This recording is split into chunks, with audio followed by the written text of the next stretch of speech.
محفل چاہے کسی کے نام سے منسوب ہو، اعلیٰ حضرت کا ذکر ہوتا کیوں ہے؟ میں آپ کو پہلے ایک بات بتانا چاہتا ہوں۔ اعلیٰ حضرت کا ذکر ہونے کی وجہ سن لیجئے، انشاءاللہ تعالیٰ آپ کا دل باغ باغ ہو جائے گا، ایمان تازہ ہو جائے گا۔ وجہ کیا ہے؟ وجہ میں آپ کو بتانے لگ گیا ہوں۔ آج اعلیٰ حضرت کا نام ہر جلسے میں کیوں لیا جاتا ہے، وجہ اس کی میں بتانے کی کوشش کر رہا ہوں۔ وجہ یہ ہے کہ جب وہابی دیوبندی یہ کہہ رہے تھے کہ نبی کا نعرہ مت لگاؤ، تب بریلی والا بریلی کی دھرتی سے بولا یا رسول اللہ کے نعرے سے ہم کو پیار ہے، جس نے یہ نعرہ لگایا اس کا بیڑا پار ہے۔ جب یہ کہہ رہے تھے کہ نبی کا میلاد نہ مناؤ، تو بریلی والا بریلی کی دھرتی سے بولا خاک ہو جائیں عدو جل کر مگر ہم تو رضا، دم میں جب تک دم ہے ذکر ان کا سناتے جائیں گے۔ جب یہ کہہ رہے تھے کہ نبی ہمارے بڑے بھائی کی طرح ہے، تب بریلی والا بریلی کی دھرتی سے بولا سرور کہوں کہ مالک و مولا کہو تجھے، باغ خلیل کا گل زیبا کہو تجھے، لیکن رضا نے ختم سخن اس پہ کر دیا خالق کا بندہ خلق کا آقا کہو تجھے۔ جب یہ کہہ رہے تھے کہ نبی پر سلام نہ پڑھو، تب بریلی والے نے ہم کو ایسا سلام دے دیا جو آج پوری دنیا میں پڑھا جاتا ہے، اس سلام کو ہر صبح صبح ہر مسجد میں پڑھا جاتا ہے۔ مصطفیٰ جان رحمت پہ لاکھوں سلام، شمع بزم ہدایت پہ لاکھوں سلام، ساری دنیا میں یہ سلام پڑھا جاتا ہے، پوری دنیا یہ سلام پڑھتی گئی۔ ہم اعلیٰ حضرت کو کسی موڑ پر نہیں بھولیں گے، اس لیے کہ اعلیٰ حضرت ہم کو کسی موڑ پر نہیں بھولے ہیں۔ اعلیٰ حضرت نے ہم کو ہر موڑ پر یاد کیا، اعلیٰ حضرت ہم کو کسی موڑ پر نہیں بھولے، ہم اعلیٰ حضرت کو کسی موڑ پر نہیں بھولیں گے، اور وعدہ کرتے گئے احمد رضا کی روح سے کہ اعلیٰ حضرت ہم آپ کا پورا سلام پڑھیں گے، لیکن آخر میں یوں بھی کہیں گے ڈال دی قلب میں عظمت مصطفیٰ سیدی اعلیٰ حضرت پہ لاکھوں سلام۔ اعلیٰ حضرت کا ذکر ہونے کی وجہ بتانے لگا۔ حسین کے دیوانوں جلسہ امام حسین کا ہوتا ہے، تب بھی ذکر اعلیٰ حضرت کا ہوتا ہے۔ وجہ کیا ہے کہ حسین کی محبت ہمارے سینوں میں بھرنے والا کوئی اور نہیں، بریلی کا احمد رضا خان ہے، سبحان اللہ۔ میں آپ کو بتاؤں، آج ہم یہ کہتے ہیں کہ ہم حسین سے پیار کرتے ہیں، ہم حسین سے محبت کرتے ہیں، ہم حسین سے پیار کرتے ہیں، لیکن میں آپ کو بتانے لگ گیا ہوں حسین سے پیار کرنے کا دعویٰ یہ نہیں کہ جس دن 9 محرم ہو اس دن ہم ڈھول تماشے بجانے لگ جائیں۔ جو میں نے آیت پڑھی میں اسی کے تعلق سے انشاءاللہ بتا کر کے رخصت ہو جاؤں گا۔ حسین سے محبت کرنے کا یہ قطعاً طریقہ نہیں ہے کہ جس دن 9 محرم ہو اس دن تم ڈھول تماشے بجانے لگ جاؤ، اور یہ طریقہ حسین کی محبت کا نہیں کہلاتا۔ بتاؤ مجھے، کیا یہ حسین سے محبت کرنا ہے کہ ایک مولوی کو بلایا، بلانے کے بعد میں حسین کے قصہ سن لیا، سننے کے بعد میں 2-4 آنسو بہا لیے؟ اس کا نام حسینیت نہیں ہے۔ میں آپ کو بتاتا ہوں حسین کا سچا دیوانہ جو ہوتا ہے، حسین سے سچا پیار کرنے والا جو ہوتا ہے، وہ پھر کسی کے نام پر بکتا نہیں ہے، بلکہ دنیا اگر اس کو خریدنا چاہتی ہے تو دنیا کے سامنے بابا کے توحل وہ کہتا ہے میں کسی کے ہاتھ نہیں بک سکتا، کیونکہ مجھے خریدنے والا کوئی اور نہیں، جنتی جوانوں کا سردار حسین ابن علی۔ زندہ باد زندہ باد، کیا کہتے ہیں؟ واہ بھائی واہ۔ حسین سے محبت یہ نہیں کہ تم 9 محرم آئے ڈھول تماشے بجانا شروع کر دو، حسین سے پیار یہ نہیں، تعظیم آل رسول یہ نہیں، تعظیم اہل بیت یہ نہیں کہ 9 محرم آئے تم ڈھول تماشے بجانا شروع کرو۔ میں بتاتا ہوں حسین سے اگر سچا پیار کرتے ہو نا تو حسین کا پیغام یہ ہے۔ حسین نے خود فرمایا کہ مجھ سے پہلے حسین اللہ کے نبی صلی اللہ تعالیٰ علیہ وسلم یعنی میرے نانا جان نے اس دین کو ہم تک پہنچانے کے لیے بہت زیادہ پتھر کھائے ہیں، ظالموں کے ظلم سہے ہیں، ایسے ہی ہم تک دین نہیں پہنچ گیا۔ میرے نانا جان نے بہت زیادہ تکلیفیں سہی ہیں، تب ہم تک دین پہنچا ہے۔ ابو بکر کا دور آیا تو انہوں نے قربانیاں دی، حضرت عمر کا دور آیا انہوں نے قربانیاں دی، حضرت عثمان کا دور آیا انہوں نے قربانیاں دی، اب میرا دور ہے میں بھی قربانیاں دوں گا۔ اگر یزیدیت یہ چاہتی ہے کہ نبی کے دین کو شکار کر لیا جائے تو حسین کا وعدہ ہے کہ میں نبی کے دین کو اپنے نانا کے گلشن کو قربان نہیں ہونے دوں گا، شکار نہیں ہونے دوں گا، چاہے اس کے لیے مجھے اپنے ننھے سے علی اصغر کو دینا پڑ جائے تو نبی کی راہ میں دے دوں گا، سبحان اللہ۔ اللہ کی راہ میں ان کو بھی قربان کر دوں گا، علی اکبر کو دینا پڑ گیا تو میں ان کو قربان کر دوں گا۔ وہ لوگوں یہ دین ہم تک ایسے نہیں پہنچا. آج تم دین کا تماشا بناتے ہو. وہ لوگوں میں بتانا چاہتا ہوں حسینیت یہ قطعاً نہیں ہے کہ تم اس دین کا تماشا بناؤ. حسینیت یہ نہیں کہ کالے کپڑے پہن کر کے اور ہرے کپڑے پہن کر کے گھروں گھروں میں حسین کے نام سے چندہ مانگنا. یہ حسینیت نہیں ہے.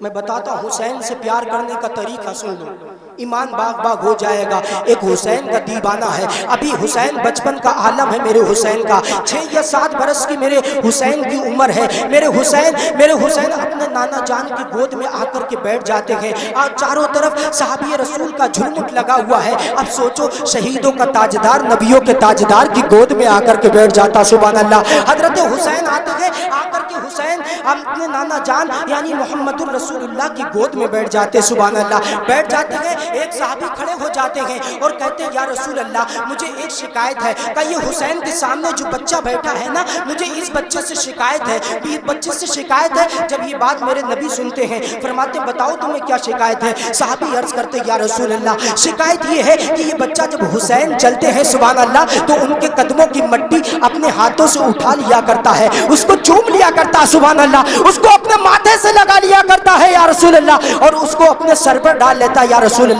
میرا شکایت کرنے کی وجہ یہی ہے. جیسے ہی محمد الرسول اللہ نے ان صحابی کا یہ جملہ سنا, سننے کے بعد میں میرے آقا حسین کو اپنی گود سے اتار دیتے ہیں. حسین کو گود سے اتارنے کے بعد میں میرے آقا کھڑے ہو جاتے ہیں سبحان اللہ. اب اس بچے سے پوچھتے ہیں, بچہ جب نبی کو دیکھتا کہ نبی کھڑے ہو گئے تو بچہ رونے لگ جاتا ہے. اس بچے کی عمر ابھی 14 یا 15 برس کی ہے. وہ بچہ رونے لگ جاتا ہے. میرے نبی اس سے پوچھتے ہیں کیا باقی تم ایسا کرتے ہو؟ وہ بچہ کوئی اور نہیں, تاریخ میں اس کا نام حبیب ابن مظاہر ہے سبحان اللہ. اور میں آپ کو بتا دوں یہ بچہ کوئی عام بچہ نہیں ہے, بلکہ کربلا کے اندر سب سے پہلے شہید ہونے والا کوئی اور نام نہیں بلکہ یہی نام حبیب ابن مظاہر ہے سبحان اللہ. سبحان اللہ سبحان اللہ.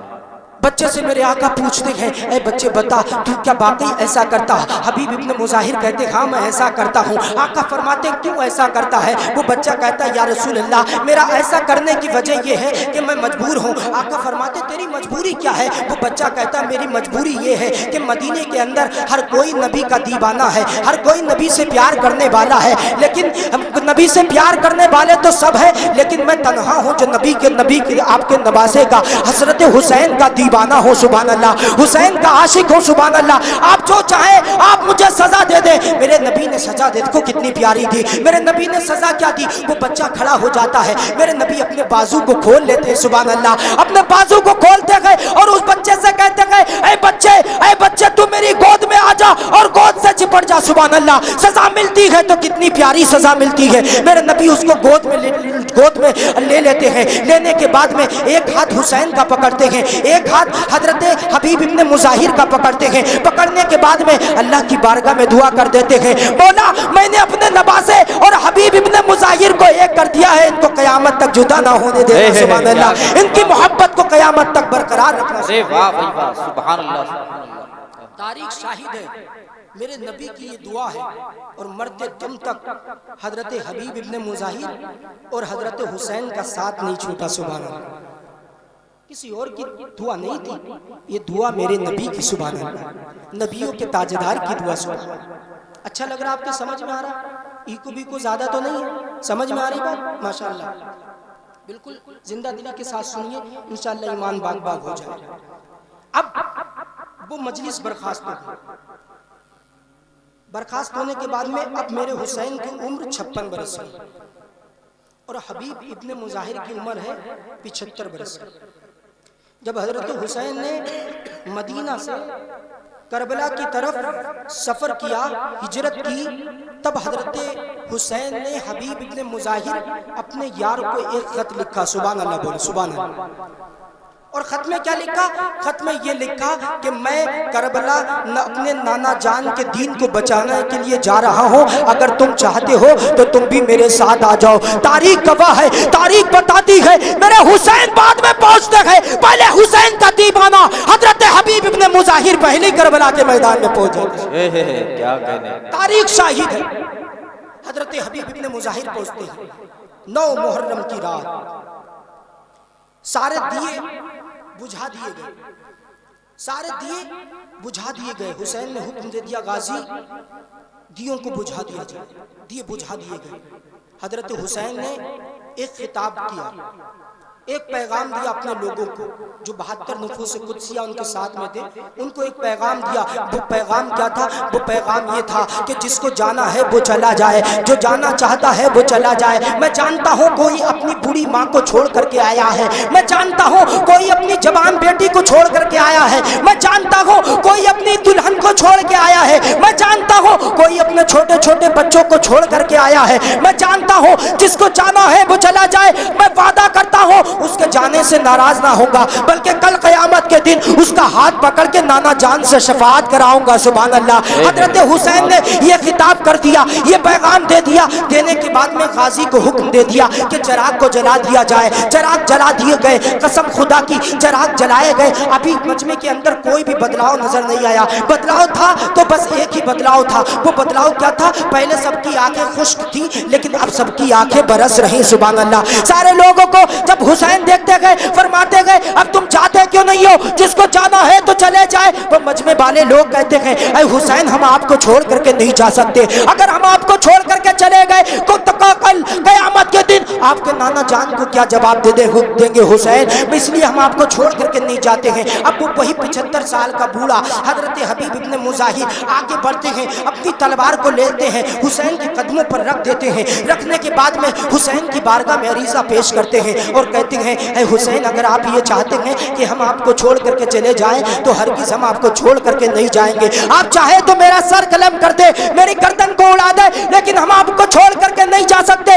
اس لیے کہ کل قیامت کے دن جب آپ کی امی جان حضرت فاطمہ الزہرا پوچھیں گی کہ تم تو بڑا عاشقی کی بات کیا کرتے تھے, اب جب کربلا کا میدان آیا تو تم میرے بیٹے کو اکیلے چھوڑ کر کے آ گئے, تم میرے بیٹے کو چھوڑ کر کے آ گئے, میں آپ کی ماں فاطمہ الزہرا کو کیا جواب دوں گا؟ اس لیے میں آپ کو چھوڑ کر کے نہیں جاتا. اے حسین میں نے آپ سے محبت صرف مزے لینے کے لیے نہیں کی گئے. اے حسین میں نے آپ سے محبت اس لیے کی ہے کہ یہ جان آپ پر قربان کر دی جائے. زندہ باد نعرہ تکبیر, نعرہ رسالت, فیضان اعلی حضرت. بھائی زندہ باد, زندہ باد.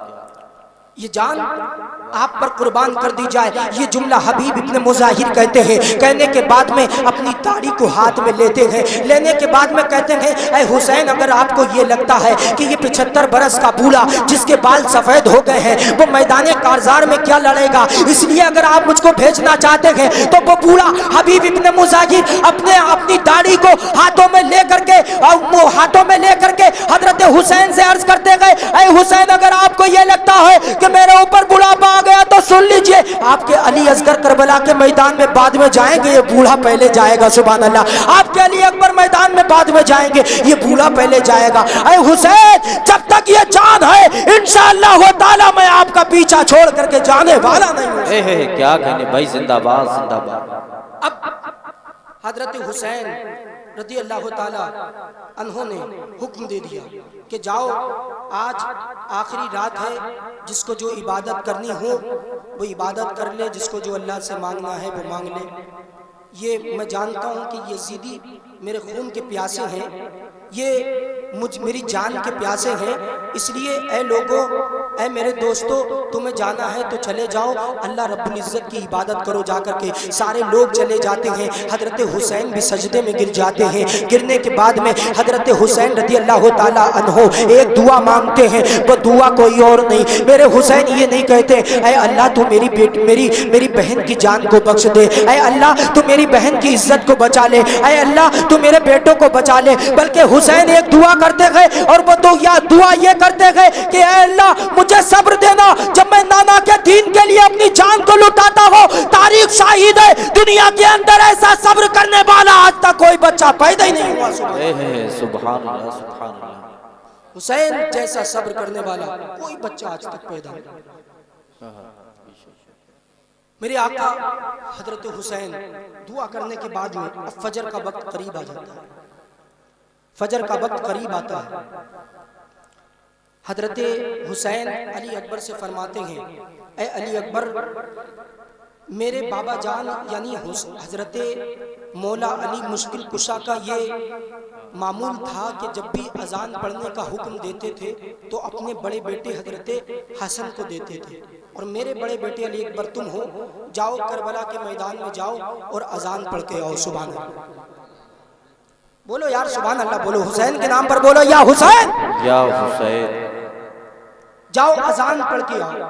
پہلے نا جب جنگ ہوتی تھی تب میدان کو چیک بھی کر لیتے تھے کہ یہ لڑنے کے لائق ہے یا نہیں۔ حسین نے فرمایا جاؤ میدان کو چیک بھی کر لینا، جا کر میدان کو چیک کرنا کہ یہ لڑنے کے لائق ہے کہ نہیں ہے۔ حضرت علی اکبر میدان کے اندر جاتے ہیں، جانے کے بعد میں حضرت علی اکبر فجر کی اذان دیتے ہیں، فجر کی اذان دیتے ہیں۔ میں بھی اذان پڑھنا چاہتا ہوں تاکہ یہاں سے جو بھی آفت و ولایات ہیں وہ دور چلی جائیں۔ ذرا اس تھوڑا ہی کو کھولیے۔ حضرت علی اکبر کربلا کے میدان میں اذان پڑھ رہے ہیں، اذان پڑھ لیں، کربلا کا میدان یاد کیجئے۔ اللہ اکبر اللہ اکبر اللہ اکبر اللہ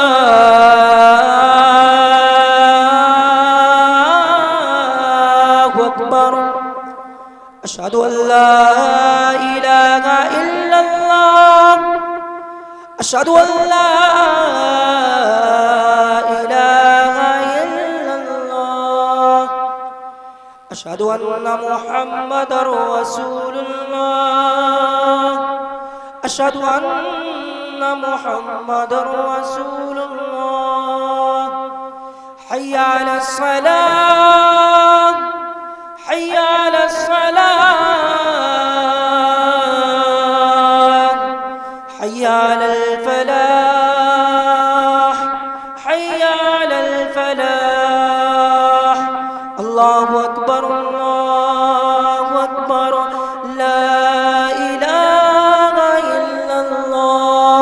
علی اکبر کربلا کے میدان میں اذان پڑھتے ہیں، پڑھنے کے بعد میں واپس آتے ہیں، واپس آنے کے بعد میں اپنے بابا جان کے لپٹ جاتے ہیں، اور علی اکبر کہتے ہیں بابا جان میں نے ایک عظیم منظر دیکھا ہے، میں نے ایک عجیب و غریب منظر دیکھا ہے۔ وہ منظر کیا تھا؟ وہ منظر یہ تھا۔ بابا جان پوچھتے ہیں اے علی اکبر بتاؤ تو صحیح وہ منظر تم نے کیا دیکھا ہے؟ تو حضرت علی اکبر بیان کرتے ہیں، عرض کرتے ہیں بابا جان میں نے دیکھا کربلا کے اندر ایک بوڑھی عورت ہے جو اپنے آنچل سے کربلا کے میدان کو صاف کر رہی ہے۔ سبحان اللہ۔ جب حضرت حسین یہ جملہ علی اکبر کا سنتے ہیں تو طلب جاتے گئے اور اپنے بیٹے کو سینے سے لگا لیتے گئے اور کہتے گئے علی اکبر وہ کوئی بوڑھی عورت اور نہیں، میری ماں فاطمہ الزہرا ہے۔ سبحان اللہ، سبحان اللہ، سبحان اللہ، بھائی زندہ باد، ماں فاطمہ الزہرا رضی اللہ تعالی عنہا۔ وہ کربلا کے میدان کو صاف اس لیے کر رہی ہیں کہیں ایسا نہ ہو کہ میرا بیٹا جب گھوڑے سے نیچے آئے یزیدی زخمی کر دیں تو اس کے جسم پر کنکر نہ چبھے، اس لیے میں کربلا کے میدان وہ اس لیے وہ بوڑھی عورت یعنی میری ماں جو ہے کربلا کے میدان کو صاف کر۔ یہ جملہ بولنے کے بعد میں حسین بھی پھوٹ پھوٹ کر رونے لگ جاتے ہیں اور علی اکبر بھی پھوٹ پھوٹ کر رونے لگ جاتے ہیں۔ نماز پڑھتے ہیں، اس کے بعد میں صبح سبیرہ کا وقت آ جاتا ہے، یزیدیوں کی طرف سے اعلان ہو جاتا ہے، ابن زیاد کہہ دیتا ہے کوئی جو میدان میں ہم سے آ کر کے لڑے۔ حضرت حسین آگے بڑھنے کی کوشش کرتے ہیں لیکن وہی بوڑھا آگے بڑھ جاتا ہے اور کہتا ہے حسین آپ کو آگے بڑھنے کی ضرورت نہیں ہے، آپ کا عاشق حبیب ابن مظاہر ابھی زندہ ہے۔ سبحان اللہ، آپ کا یار ابھی زندہ ہے۔ حسین سے حضرت حبیب ابن مظاہر کہتے گئے اے حسین ابھی آپ کو جانے کی ضرورت نہیں ہے، ابھی آپ کا چاہنے والا زندہ ہے۔ سبحان اللہ۔ حضرت حبیب ابن مظاہر کہتے ہیں بس میری ایک خواہش ہے، وہ خواہش یہ ہے کہ مجھے آپ گھوڑے پر اپنے ہاتھوں سے سوار کر دیں، اس کے بعد میں آپ اپنے قدم کو پیچھے ہٹا لیجئے۔ پھر وہی بچپن والا عمر حبیب ابن مظاہر کرتے ہیں۔ کیا عمل کرتے ہیں؟ وہی بچپن والا عمل کرتے ہیں۔ حضرت حسین کے قدم سے جو مٹی ٹچ ہوئی اس مٹی کو اٹھاتے ہیں۔ سبحان اللہ، بولو یار، اس مٹی کو اٹھاتے ہیں، اٹھانے کے بعد میں چومتے ہیں، اپنی پیشانی پر لگاتے ہیں، لگانے کے بعد میں اپنے سر پر ڈالتے ہیں۔ اس کے بعد میں حضرت حسین اس بوڑھے کو حبیب ابن مظاہر سے کو اپنے ہاتھوں سے سوار کر دیتے ہیں تاریخ شاہد ہے، جب یہ کربلا کے میدان میں بوڑھا جاتا ہے یزیدی ہنسنے لگ جاتے ہیں کہ یار یہ بوڑھا ہم سے لڑنے کے لیے آیا ہے، یزیدی ہنستے ہیں، لیکن قسم خدا کی وہ بوڑھا 40 یزیدیوں کو نہ جہنم میں پہنچا دیتا ہے، سبحان اللہ، 40 یزیدیوں کو ڈھیر کر دیتا ہے، کسی سے سنبھالے نہیں سنبھلتا، اب سنبھلے تو کیسے سنبھلے؟ جس کو سوار کرنے والا شہیدوں کا تاجدار ہو تو کسی مائی نے ایسا بچہ جنم دیا ہی نہیں ہے جو اس سے ٹکر لے سکے، سبحان اللہ۔ 40 یزیدیوں کو حضرت حبیب ابن مظاہر نے جہنم میں پہنچا، 40 یزید، وہ بوڑھا 75 سال کا بوڑھا، اس سے کون لٹ چلا کر چل جائے گا؟ 75 سال کا بوڑھا کیا کر سکتا ہے؟ لیکن قربان جو مسلمانوں، جس کو سوار کرنے والا، جس کو اپنے ہاتھوں سے سوار کرنے والا حسین ابن علی ہو تو پھر کوئی اس سے ٹکر لینے والا ہے ہی نہیں دنیا پر۔ اب یزیدی چکر میں پڑ گئے، یار اس بوڑھے کو روکا جائے تو کیسے روکا جائے؟ حضرت اس بوڑھے کو روکا جائے تو کیسے روکا جائے؟ کس طرح اس بوڑھے کو روکا جائے؟ لوگ سوچتے ہیں یزیدیوں میں جو سب سے زیادہ عقل مند ان کی طرف سے تھا، میری نظر میں عقل مند نہیں ہے، میری نظر میں تو بے وقوف ہے، اس لیے کہ حسین کے مقابلے آیا تھا۔ میں آپ کو بتاؤں، وہ آگے بڑھتا ہے اور لالچ دیتا ہے حبیب ابن مظاہر کو۔ لالچ کیا دیتا ہے؟ لالچ یہ دیتا ہے کہ آپ 3 دن سے پیاسے ہیں، مجھے آپ پر رحم آ گیا ہے، آپ پانی پی لیجئے، یعنی کہ حبیب ابن مظاہر کو پانی کے بدلے خریدنا چاہتا ہے، لیکن تاریخ گواہ ہے وہ بوڑھا اس پانی کو ٹھکرا دیتا ہے، پانی کو یزیدی کے منہ پہ مار دیتا ہے اور کہتا ہے تم مجھے خریدنا چاہتے ہو تو سن لو، میں خریدار، میں بکنے والا کسی اور کا نہیں ہوں بلکہ حسین کا ہوں، مجھے جس نے خریدا ہے وہ کوئی اور نہیں، جنتی جوانوں کا سردار ہے۔ سبحان اللہ۔ حضرت حبیب ابن مظاہر پر پھر جو ہے یزیدی تیر برسانا شروع کر دیتے ہیں، تیر برساتے ہیں تو آپ کا جسم چھننی ہو جاتا ہے، ہو جاتا ہے، وہ بوڑھا کربلا کے میدان میں زمین پر آ جاتا ہے، چیخنے لگ جاتا ہے۔ وہ بوڑھا چیختا کیا ہے؟ وہ بوڑھا جو ہے حضرت حسین کو یاد کرتا ہے، حسین چلاتا ہے۔ حضرت حسین جب اپنے محبوب کی آواز کو سنتے ہیں، اپنے عاشق کی آواز کو سنتے ہیں تو خیمے سے دوڑنے لگ جاتے ہیں کہ اے حبیب ابن مظاہر، تمہاری آواز تو آ رہی ہے، تم ہو کہاں پر؟ تو وہ بوڑھا کہتا ہے میں اسی جگہ پر ہوں جس جگہ کو آپ کی ماں فاطمۃ الزہرا نے اپنے آنچل سے صاف کیا تھا، میں اسی جگہ پر پڑا ہوا ہوں، حسین آ جائیے۔ حضرت حسین آتے ہیں، آنے کے بعد میں حضرت حبیب ابن مظاہر کو اپنی گود میں لے لیتے، سبحان اللہ، سبحان اللہ۔ آپ سوچو اس کا مقام یار، جس کو گود ملے تو حسین کی ملے، سبحان اللہ، گود ملی تو کسی حسین کی گود، سبحان اللہ۔ حضرت حسین تیروں کو نکال دیتے ہیں اور کچھ تیر جو ہے ایسے چھپ جاتے ہیں جو نکالنے نہیں جاتے، ان کو توڑ دیا میرے حسین نے ان تیر کو توڑنے کے بعد میں میرے حسین جو ہے حضرت حبیب ابن مظاہر کی آنکھوں کو بند کرنا چاہتے ہیں۔ حضرت حبیب ابن مظاہر عرض کرتے ہیں اے آقا حسین، میں یہ چاہتا ہوں کہ آپ میری آنکھیں بند نہ کریں، سبحان اللہ۔ حضرت حسین وجہ پوچھتے ہیں، وجہ کیا ہے؟ وجہ یہ ہے کہ حضرت حبیب ابن مظاہر وجہ بیان کرتے ہیں، وجہ یہ ہے کہ میں جب دنیا سے جاتا ہوں تب بھی میرے سامنے کسی اور کا چہرہ نہیں بلکہ حسین آپ کا چہرہ ہو، سبحان اللہ، سبحان اللہ۔ حضرت حسین آنکھوں کو بند نہیں کرتے۔ آخری تمنا دیکھیے کتنی پیاری، حبیب ابن مظاہر گود میں سر کس کے؟ حسین کے، اور چہرہ کس کا دیکھ رہے ہیں؟ حسین کا، سبحان اللہ۔ ایسی موت اگر کسی کو ملے تو یار اس کا کیا کرے؟ پھر وہ بوڑھا ایک بات اور کہتا ہے، حضرت حسین سے عرض کرتے ہیں کہ میری 2 خواہش اور ہیں۔ 2 خواہش کیا ہے؟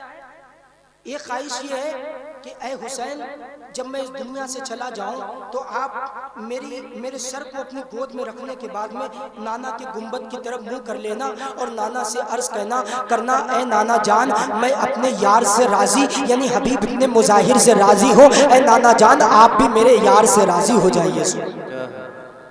اور میری آخری تمنا یہ ہے کہ آپ اپنے قدم کو پیچھے ہٹا لیجئے، سبحان اللہ بولے، سبحان اللہ، قدم کو پیچھے ہٹائیے۔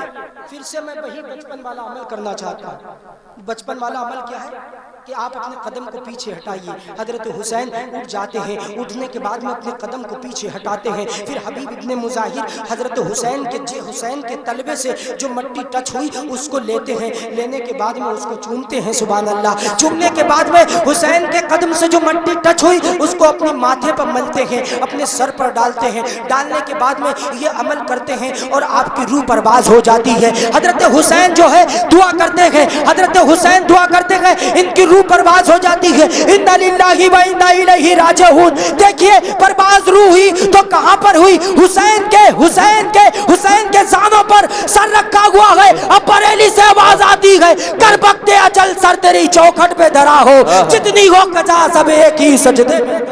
زندہ باد نعرہ تکبیر, نعرہ رسالت. بھائی زندہ باد زندہ باد. کیا یہ حسین سے محبت کرنے کا طریقہ ہے.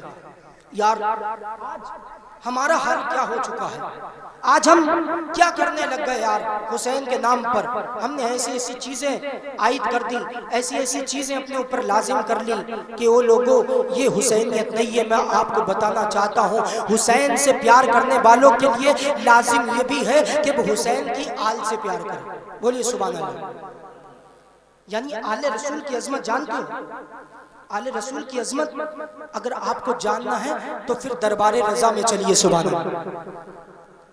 اعلیٰ حضرت نے پالکی سے اتر کر کے اس پالکی میں ایک سید کو سوار کر کے اپنے کاندھے پر اٹھا کر کے دنیا کو یہ پیغام دے دیا, اے دنیا والو تم کچھ بھی بنو, کچھ بھی بنو گے, تمہیں کوئی بھی درجہ حاصل ہوگا, کوئی بھی منصب حاصل ہوگا تو سن لو میرا پیغام یہ ہے کہ وہ آل نبی کے صدقے میں حاصل ہوگا. سبحان اللہ. اچھا ہم گلاب سے کیوں محبت کرتے ہیں؟ پھول تو اور بھی ہیں, پھول تو اور بھی ہیں, صرف گلاب سے محبت کیوں کرتے ہیں؟ وجہ کیا ہے اس کی بتا. اس گلاب میں میرے نبی کا پسینہ ہے. سبحان اللہ.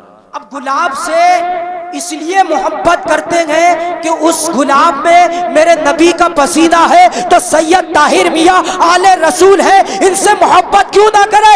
ان کے جسم میں تو میرے نبی کا خون دوڑنا. سبحان اللہ. سبحان اللہ. سبحان اللہ. سمجھ میں آئی بات کہ نہیں ہے؟ آل رسول کی خدمت جب تک نہیں کر لو تب تک کوئی منصب حاصل نہیں ہو سکتا. جو بھی آل رسول ہوں ان کی خدمت کیا کرو. اعلیٰ حضرت فرماتے ہیں ایک شخص میرے پاس میں آیا, آنے کے بعد میں ایک آل رسول کی شکایت کرنے لگ گئے. آل رسول کی شکایت کی اس شخص نے. کیا شکایت کی؟ اعلیٰ حضرت مجھے جو ہے فلاں سید پر شرم آتی ہے معذرت. اعلیٰ حضرت نے فرمایا کیوں؟ کہ اس لیے شرم آتی ہے کہ وہ سید ہونے کے بعد میں ایسا کام کرتے ہیں کہ ان کے کام کو دیکھ کر کے مجھے شرم آتی ہے. اعلیٰ حضرت نے فرمایا کیا کام کرتے ہیں؟ کب وہ داڑھی کو مڈا دیتے ہیں, کب وہ ہر گناہ کی طرف جاتے ہیں. میں بیان کرنا نہیں چاہتا لیکن اعلیٰ حضرت کا جواب سن لیں, چیخ کر کے نہیں بتاؤں گا, آرام سے سن لیجیے. اعلیٰ حضرت کا جواب سن. اعلیٰ حضرت فرماتے ہیں اگر تم ان سے محبت, ان سے ان کا ادب, ان کے اعمال کو دیکھ کر کے کرتے تھے تو مت کرو, لیکن اگر تم ان سے محبت اور ان کا ادب اس لیے کرتے تھے کہ ان کی رگوں میں نبی کا خون دوڑ رہا ہے تو پھر تم پر ان کا ادب جو ہے واجب ہے. وہ گناہ کر رہے ہیں, کرنے دیجیے, ان کو سمجھانے کی کوشش کیجیے, ان کو ان کا مرتبہ بتائیں. اس لیے اے لوگوں آل رسول کی خدمت کے بنا کبھی بھی کوئی پھول نہیں کھل سکتا تمہارے گھر. باتیں بہت ہیں کرنے کو لیکن میں زیادہ ٹائم لینا نہیں چاہتا. اللہ رب العزت کی بارگاہ میں دعا ہے مولا ہم سب کو سید طاہر میں حضور کا صدقہ عطا فرمائے. اللہ پاک ہم سب کا خاتمہ بالخیر عطا فرمائے. وما علینا الا البلاغ. السلام علیکم ورحمۃ اللہ. کلمہ شریف پڑھیے, اشہد ان لا الہ الا اللہ محمد